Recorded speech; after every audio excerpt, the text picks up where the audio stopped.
नियमित तपासणी घेतली, निराळ काय नाही.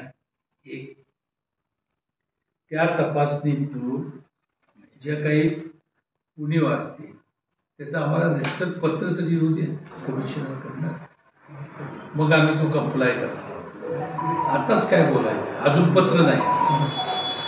ती येऊन तपासणी करून गेली. आता काय काय तपासलं त्यांनी ते आमच्या अधिकाऱ्यांच्यावर त्यांनी चर्चा केली, पण त्यांचं ते काय करणार, त्यांचा अहवाल देणार कोणाकडे, कमिशनर त्या अहवालाच्या आधारे आम्हाला पत्र काढते की ह्या ह्या उणीव आहे किंवा त्रुटी आहे, त्याचं कंप्लाय करा, काहीतरी येईल त्याप्रमाणे आम्ही करू ना. आता काय देता, असं माझं मत आहे.